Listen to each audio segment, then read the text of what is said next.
말씀의 제목은 하나님의 잔소리입니다. 하나님의 잔소리. 여러분들 어렸을 적에 부모님들로부터 잔소리를 좀 들어보셨습니까?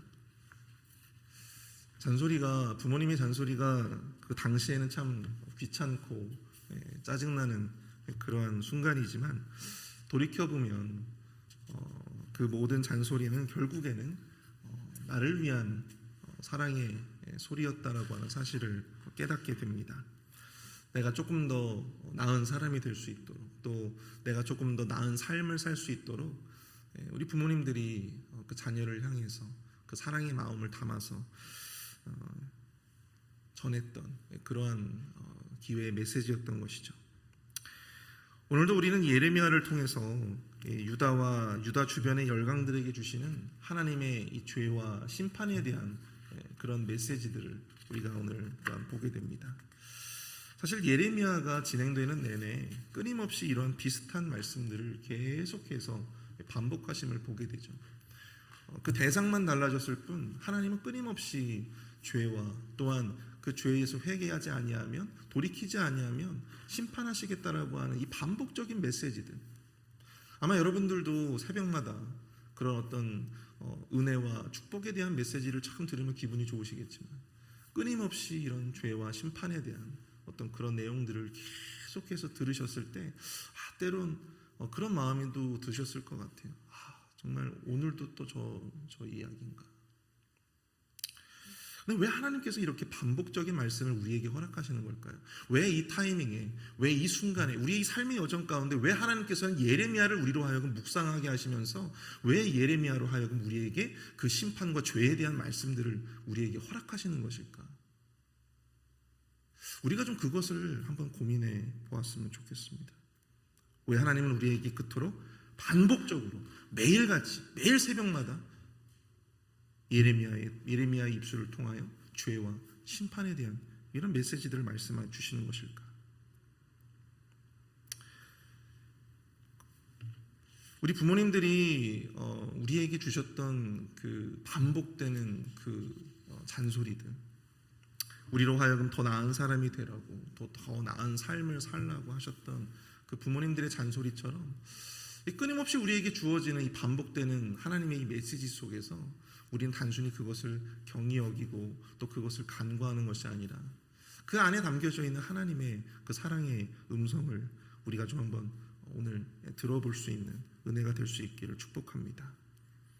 오늘 새벽에 유다와 애굽을 통해서 이 죄와 심판을 예언하시는 하나님을 통해서 하나님은 당신의 백성들에게 어떠한 기회를 주시기 위해서, 어떠한 마음으로 그토록 반복되는 그러한 심판의 메시지를 주셨던 것일까? 함께 이야기를 좀 한번 나눠보고자 합니다. 첫 번째로 하나님의 잔소리는요, 여러분, 우리에게 죄에서 돌이킬 기회를 주신다라고 하는 사실입니다. 하나님의 잔소리는 우리에게 우리의 그릇된 죄에서 돌이킬 기회를 주신다. 13절을 한번 볼까요? 바벨론의 느부갓네살 왕이 와서 애굽 땅을 칠 일에 대하여 선지자 예레미야에게 이르신 여호와의 말씀이라. 아멘. 예레미야 46장부터 51장까지의 내용들을 보시면요, 우리가 읽었던 이 예레미야 46장부터 이제 앞으로 우리가 읽게 되는 51장까지의 전반적인 내용들은 어떤 내용들이냐면 유다 주변의 열강들에게 하나님께서 주시는 그런 메시지들을 담고 있습니다. 거의 대부분이 이 죄와 심판에 대한 메시지예요. 근데 이 첫 번째 예언의 대상이 바로 이 애굽입니다. 애굽. 유다와는 사실 뗄래야 뗄 수 없는 그런 관계에 있었던 인접 국가죠. 그래서 유다의 역사 가운데서도 가장 많이 등장하는 그런 나라이기도 합니다. 바로 그러한 이 애굽에 대한 내용이 46장 전반에 계속해서 펼쳐지고 있는데, 특별히 오늘 우리가 읽지는 않았지만 어제 이 김준영 목사님을 통해서 전해드린 그 말씀을 통해서 1절부터 12절까지는요, 특별히 이 애굽의 바로느고라고 하는 이 왕이 바벨론의 느부갓네살에게 패배해서 근동의 어떤 이 패자로서의 어떤 애굽의 역할이 축소되는, 더 이렇게 연약해지고 약화되어지는 그러한 이 갈그미스 전투라고 하는 그런 내용들을 예언으로 우리가 들어보았습니다. 근데 이제는요, 이 13절부터 이 28절까지의 내용은 시간을 훌쩍 뛰어넘어서 특별히 이 바벨론의 느부갓네살 왕에게 애굽의 본토가 침략당하는 그런 이야기를 지금 우리가 보고 있다라고 하는 사실입니다. 주요 도시들이 함락당하게 될 것이다. 14절을 보시면 너희는 애굽에 선포하며 믹돌과 놉과 다바네스에 선포하여 말하기를 너희는 굳건히 서서 준비하라. 내 사방이 칼에 삼키웠느니라. 여기 말하고 있는 이 믹돌, 놉, 그다음에 다바네스라고 하는 도시들은요, 바로 이 애굽의 주요한 도시들이었어요. 특별히 이 놉이라고 하는 곳이 어디냐면요, 여러분 멤피스입니다. 멤피스. 거의 애굽의 수도와 같은 역할을 했던 곳이에요. 다바네스. 다바네스 기억나시죠? 여러분 다바네스라고 하는 것은 애굽의 전략적인 어떤 요새와 같은 전략적인 요충지였습니다. 그래서 유다의 잔류민들이 어디로 가서 안착을 하게 되죠? 바로 이 다바네스에 가서 살게 된단 말이죠. 그 안에 우리가 들어가서 살게 되면 바벨론의 느부갓네살 왕도 능히 막아낼 수 있을 것이다. 근데 여러분, 이러한 믹돌과 놉과 다바네스와 같은 애굽 본토의 주요한 도시들이 바로 이 바벨론에 의해서 침략을 당하게 되고 결국 그 도시가 초토화될 것이다 라고 하는 말씀이 바로 오늘 우리가 읽은 내용들의 말씀입니다. 다바네스가 유다 잔류민들이 바벨론을 피해서 도망간 요사회된 성읍이었지만 그럼에도 불구하고 애굽 사방의 나라들이 바벨론에 의해서 멸망을 당하듯이 애굽도 그러한 운명이 될 것이다. 아무리 열심히 굳게 준비해 보아도 하나님이 준비하신 이 바벨론이라고 하는 심판의 칼날을 피할 수가 없다라고 하는 사실을 말씀하고 있는 것이죠. 근데 하나님이 애굽을 향해서 이런 말씀을 주시는 이유가 과연 무엇일까요? 그것은 바로 다름이 아니라 애굽에게 기회를 주시기 위함이었습니다. 애굽을 멸망시키는 것이 하나님의 뜻이고 또한 오직 그것만이 하나님께서 원하셨던 것이라면 왜 이렇게 자세하게 반복적으로 이렇게 바벨론이 전쟁을 준비할 것을 말씀하시고 계신 것일까? 오늘 예레미야의 그런 예언들을 쭉 보시게 되면요, 애굽으로 하여금 전쟁을 준비하라 그렇게 말씀을 하시는 거예요. 하지만 그것이 하나님의 심판을 피할 수는 없을 것이다. 하지만 애굽에게 하나님께서 이러한 예언의 말씀을 주시는 것은 미리 하나님께로 다시금 회개할 기회를 주시고자 했던 것이죠. 여러분들 기억나십니까? 요나서를 보게 되면 하나님께서 아수르, 이방들이잖아요. 이방민족이잖아요. 그 아수르를 향하여서 니느웨의 심판을 예언하시죠. 그리고 애굽으로 하여금 이 믹돌과 놉과 다바네스의 멸망을 예언하시면서 다시금 돌아오라고 하는 어떤 하나님의 그런 마음을 우리가 보게 된다라고 하는 사실입니다. 근데 여러분 17절을 보시면요, 그들이 그곳에서 부르짖기를 애굽의 바로 왕이 망하였도다. 그가 그 기회를 놓쳤다. 애굽은 여러분 하나님께서 허락하셨던 그 회개의 기회를 놓쳐버리고 말았습니다. 하나님은 유다뿐만 아니라 애굽의 백성들에게도 이 죄를 회개하고 용서받을 수 있는 그런 기회를 주셨습니다. 하지만 그들이 듣든지 아니 듣든지 그들을 향해서 하나님의 어떤 심판의 계획들을 하나님께서 친히 미리 계시해 주시고 그들로 하여금 다시 회개할 수 있는 기회를 주셨는데요. 근데 그들이 하나님의 백성이든 그들의 이방인이든 영혼을 긍휼히 여기시는 우리 하나님은 그들의 영혼에 대한 긍휼함으로 말미암아 아무런 감정 없이 심판의 칼날을 드시는 분이 아니라고 하는 사실을 우리는 깨닫게 됩니다. 그 칼날 한순간을 드시기 위해서 우리 하나님은 몇 날 아니 몇 년을 참고 인내하시면서 반복적으로 다시금 돌아올 길을 유다인들뿐만 아니라 이방인들에게조차도 그것을 허락하신다는 건 사실이죠. 근데 문제는 그러한 하나님의 말씀을 그냥 단순히 그런 반복적으로 심판에 대해서 말씀하시는 그 하나님의 메시지를 그저 하나님의 잔소리로 여기며 가볍게 그냥 넘겨버리는 우리의 그릇된 죄성, 그런 교만함 때문에 결국 우리는 그 기회를 놓쳐버리고 만다라고 하는 사실입니다. 결국 그 기회를 놓쳐버린 애굽에게 하나님께서 주시는 그런 심판은 과연 무엇입니까? 그들을 향하신 하나님의 말씀을 단순히 공허한 잔소리로 여기는 자들에게 임하는 것은 결국 멸망의 수치뿐이다라고 하는 사실입니다. 24절을 보십시오. 딸 애굽이 수치를 당하여 북쪽 백성의 손에 붙임을 당하리로다. 심판을 피할 기회를 주시기를 원하시는 하나님의 말씀을 이 잔소리처럼 여기는 애굽에게 남는 것은 결국 이 처참한 심판과 그로 인한 수치뿐이다라고 하는 사실, 그것을 오늘 이 본문의 전반부에서 이야기를 하고 있다라고 하는 사실입니다. 여러분들, 우리가 이 반복적으로 누군가 어떤 우리에게 쓴소리를 한다거나 또 반복적으로 우리에게 그러한 잔소리와 같은 이야기들을 하게 되면요, 자연적으로 반응이 그 마음이 굉장히 어떻게 보면 좀 힘들어지죠. 근데 사실 그것이 굉장히 축복이라고 하는 사실을 우리는 그 시간이 지나보면서 깨닫게 되어집니다. 어제 오랜만에 제가 예전에 섬기던 교회 담임 목사님과 이제 카톡을 이제 주고받게 되었어요. 제가 멘토로 모시는 분입니다. 예전에 그 목사님과 함께 나눴던 대화가 기억이 났어요. 그 목사님께서 이제 제가 그분을 멘토로 여기듯이 그 목사님도 그분의 어떤 멘토 목사님이 계실 거잖아요. 근데 이분이 목회를 하시면서도 계속해서 정기적으로 그 목사님을 찾아가서 같이 커피도 드시고 대화를 나누시는 것을 굉장히 좋아하셨어요. 그러면서 이제 저희들에게 해주셨던 말씀이 그런 것이었습니다. 자기는 그 시간이 굉장히 좋다는 거예요. 그 시간이 너무나도 귀하다는 겁니다. 가면은 뭐 이런저런 그냥 여러 쓴소리들을 아끼지 않고 그 멘토 목사님이 하신다는 거예요. 너의 설교는 너 왜 그렇게 하느냐? 너 왜 그렇게 설교하는데 왜 그런 단어를 썼느냐? 이런 이야기들을 이제 하신다는 거죠.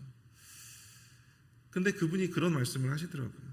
자기에게 진심으로 그렇게 쓴소리를 해줄 수 있는 그런 목사님이 계셔서 자기는 너무나도 복되다고.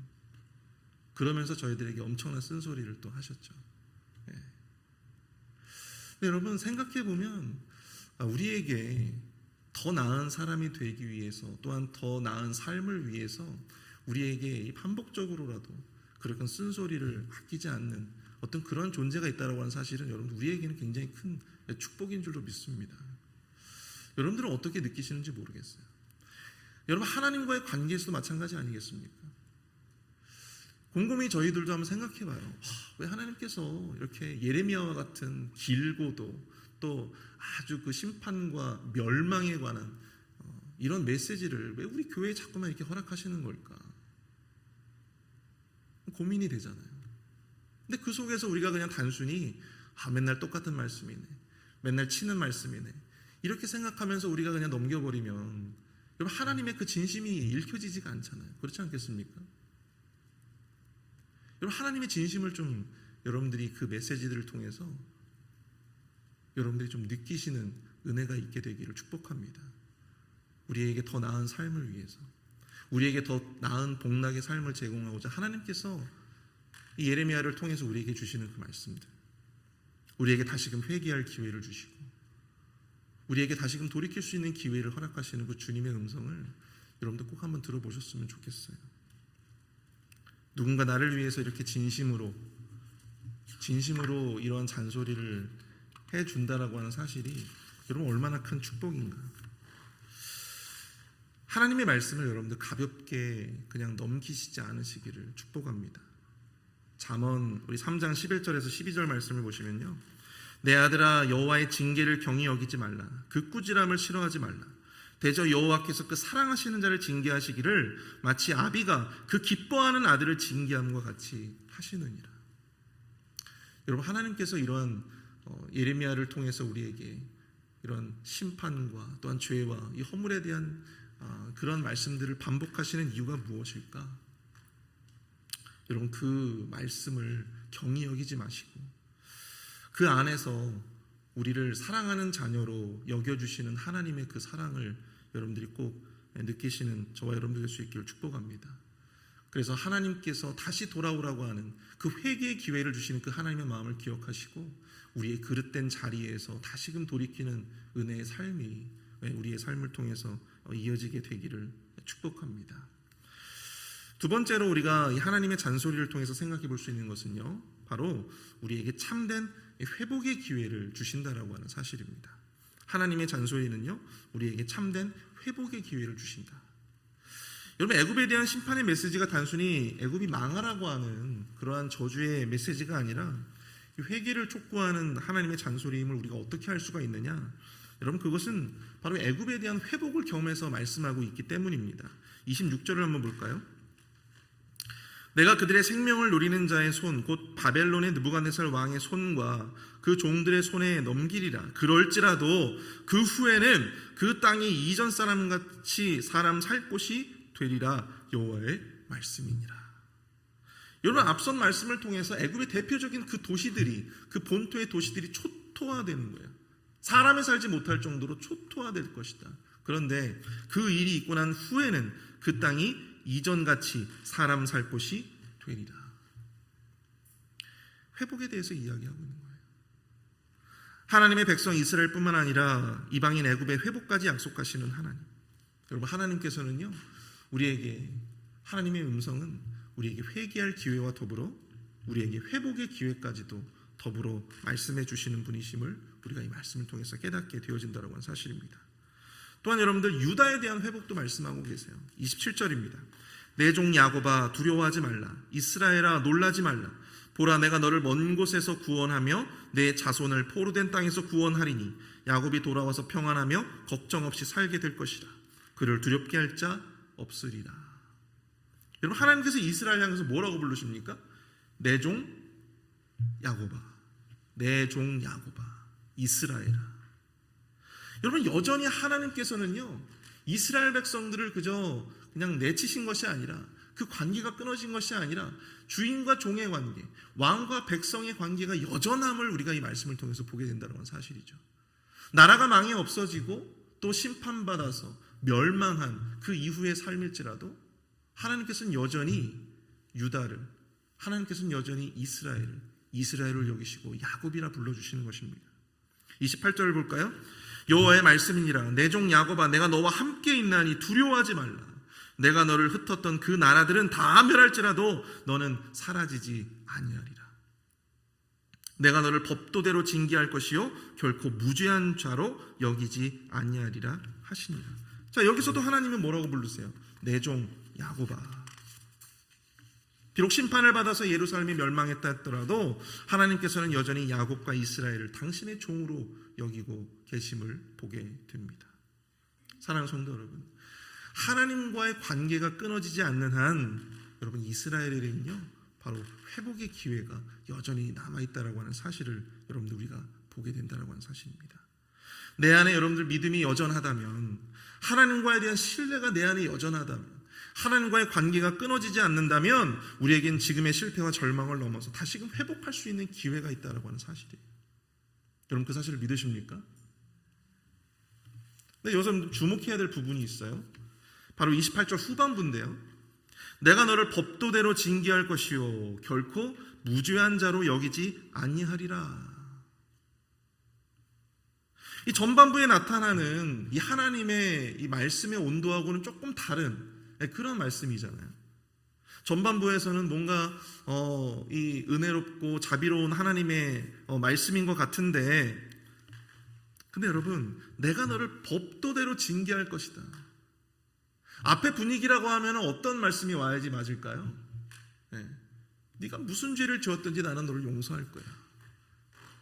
네가 무슨 죄를 지었든지 나는 너와 함께 할 거야. 내가 무슨 죄를 지었든지, 네가 무슨 죄를 지었든지 나는 너를 용서할 거야. 사실 이런 메시지들이 와야지 이게 맞지 않겠어요? 문맥상. 근데 보세요. 내가 너를 법도대로 징계할 것이다. 두려워하지 말라. 놀라지 말라. 그렇게 말씀하셔 놓고, 내가 너를 법도대로 징계할 것이다. 결코 무죄한 자로 여기지 않을 것이다. 또 이렇게 말씀을 하시는 거예요. 여러분, 우리는 이 모습 속에서 하나님의 어떤 이 모순되고 이중적인 모습으로 그렇게 보여지는 이 말씀 속에서 우리는 오히려 이 법도대로 징계하시고 결코 죄 있는 자를 무죄한 자로 여기지 아니하시는 공의로운 하나님의 모습을 겸해서 우리가 보게 된다는 건 사실입니다. 이게 사실은 모순이 아니고요, 하나님의 이 사랑과 은혜는요 바로 이 공의라고 하는 절대적인 어떤 기준이 분명히 존재한다는 건 사실을 우리가 깨닫게 되는 거예요. 하나님은 사랑의 하나님이시지만 죄에 대해서 또 엄히 그것을 벌하실 수 있는, 판단하실 수 있는 공의로운 하나님이심을 보여주고 있다는 하는 사실입니다. 그렇기 때문에 여러분, 회개가 필요 없는 용서는 세상에 있을 수 없다. 세상에 공의가 없는 사랑은 세상에 있을 수 없다. 존재할 수 없다라고 하는 사실을 우리가 보게 된다라고 하는 것입니다. 하나님의 회복은요, 하나님이 우리에게 허락하시는 그 회복의 기회는 하나님의 사랑과 더불어 죄에 대한 우리의 철저한 돌이킴이 수반된다라고 하는 사실을 여러분들 꼭 기억하실 수 있기를 축복합니다. 왜 그렇습니까? 우리 하나님이 공의로우신 하나님이시기 때문입니다. 회개가 없는 그러한 회복이 없기에 지금 우리에게는요, 철저한 회개와 반성을 바로 이스라엘 백성들이 요구하고 계신다는 건 사실입니다. 근데 그 문턱을 넘어설 때 하나님께서 우리에게 회복의 기회를 주시는 거예요. 사랑하는 성도 여러분, 하나님을 향한 신뢰와 기대가 무너진 그런 분들이 계십니까? 우리의 죄책감 때문에 하나님 앞에 나아가는 것을 주저하시는 분들이 혹시라도 계십니까?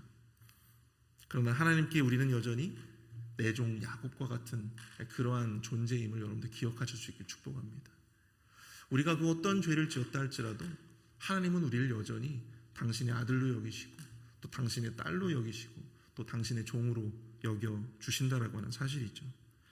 하나님과의 관계가 끊어지지 않는 한 우리에겐 여전히 다시금 일어설 수 있는, 다시금 돌아갈 수 있는 회복의 기회가 있음을 여러분들 꼭 기억하실 수 있기를 축복합니다. 그런데 조건이 있어요.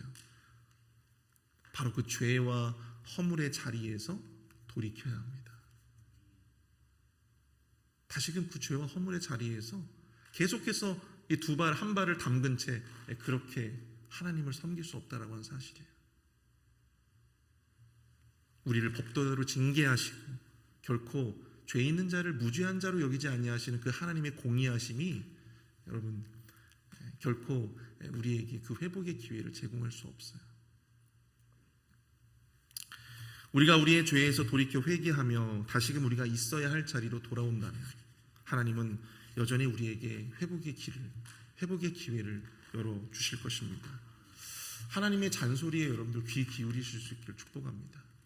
단순히 하나님의 잔소리라고 또 저 소리냐고 그렇게 여러분들 우리가 가벼이 경홀히 여기지 마시고 그 음성을 무시하지 마시고 그 메시지를 여러분들 우리가 그냥 가볍게 간과하지 마시고 오늘 나에게 주시는 이 심판의 메시지, 특별히 나와 관련이 없는 것과 같은 이 애굽의 멸망이 나에게 과연 무슨 의미가 있는가?